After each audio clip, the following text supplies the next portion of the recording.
What is going on, people? Feroncio here, and today I want to talk about the current state of Diablo 4 Season 14 from a hardcore player perspective. I have now taken 3 different hardcore characters into Torment 5, completed seasonal content, tested the Horadic Cube extensively, and spent enough time with the endgame to give you an opinion based on gameplay instead of first impressions. So, the question is Season 14 actually good? The answer is not a simple yes or no. First and foremost, it depends on what Diablo 4 do you have. If you don't have the Lord of Hatred expansion, the answer is very simple. No, it is not good. I'll elaborate more later on the pros and cons, but to be honest, there was a reason why I stopped playing the game for almost 2 years. Bottom line, without Lord of Hatred, Diablo 4 has nothing to make me excited season after season. Lord of Hatred changed that to the point I have decided to come back to the game, and now I am actually enjoying it. So let's start with the positives.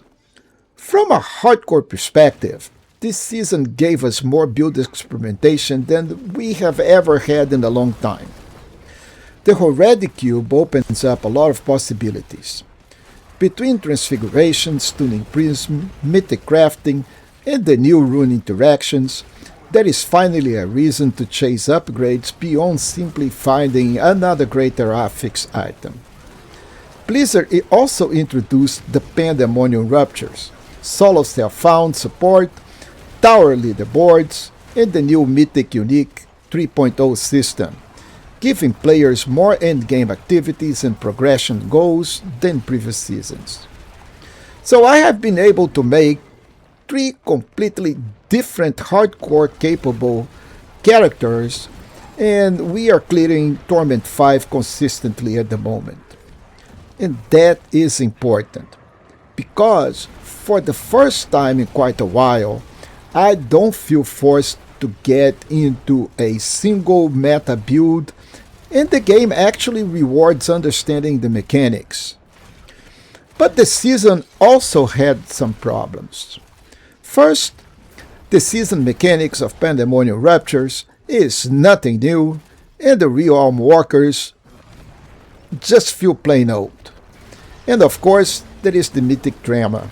Mythic gear is very hard to drop with an abysmal drop rate. And I'm not going to add to the drama of the bugs and the Mythic tags. But the season is plagued by problems with the Mythic gear. Up to the point that Blizzard already made change announcements in regards to it for the next season. And the transfiguration system can feel amazing when you hit the right bonus, and absolutely terrible when you spend a lot of valuable materials only to roll an affix you absolutely don't need. Same happens with tempering and masterworking. I lost count of how many times I had to re-roll them to get a decent number or to correct affix improvements. And greater affixes are not coming easy either.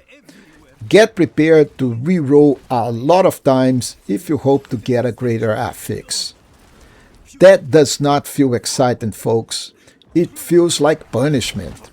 In my opinion, the amount of RNG stacked on top of crafting is probably the weakest part of Season 14. So let's talk a little bit about the drama regarding mythic and unique items. At launch, obtaining mythic gear felt far too restrictive. Community feedback was overwhelming, and Blizzard responded quickly by increasing drop rates, improving key rewards, and removing the restriction that prevent players from equipping more than one crafted mythic. That's a huge improvement, but the system is still not correct. Mythic rates are abysmal, and crafting mythic goes back to RNG. It is not just the mythic items that have issue. unique items have a complete set of random affixes. What this means is that the same unique may drop with a set of totally different mix of affixes, making some drops a total waste. It's good to see Blizzard reacting quickly instead of waiting until next season. However, the actions done so far appears more like a band-aid than the real solution. And restating my previous comment, the amount of RNG, in my point of view, is the weakest part of Season 14. Now, let's talk about hardcore specifically. From a hardcore perspective, leveling was smooth and relatively fast compared to other seasons. And once you start to get gear at the maximum level, the progression to torment levels also felt satisfying.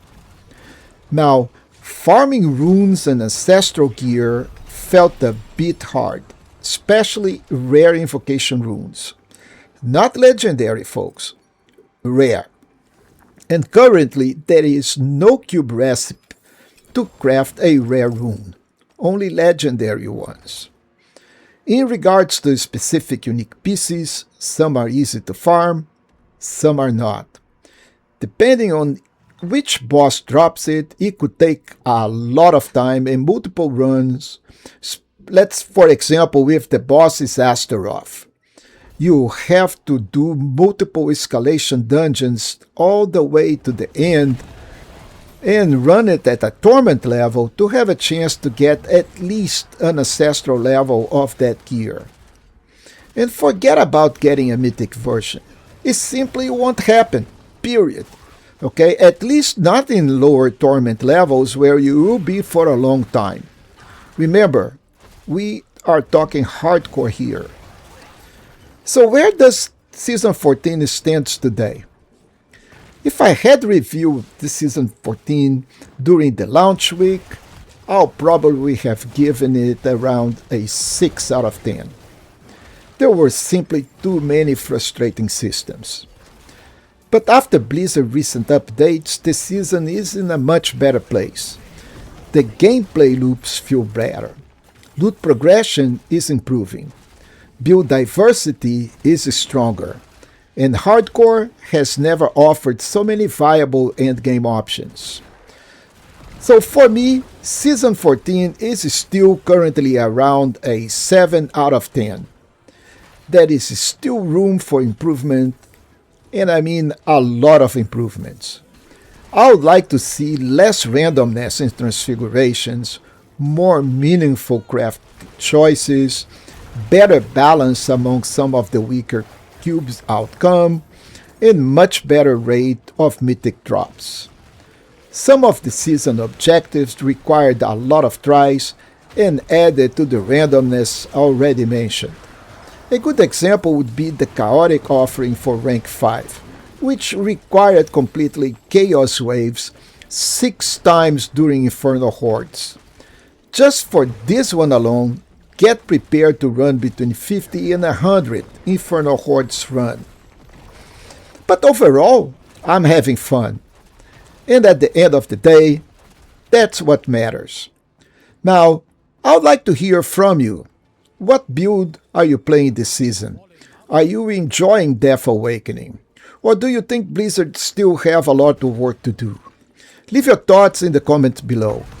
And of course, if you enjoyed this video, don't forget to like, subscribe, and hit the notification bell. I'll keep bringing you hardcore builds, mechanic guides, and Torment 5 gameplay as we continue to push the limits of Season 14. Thanks for watching, and I'll see you in the next one.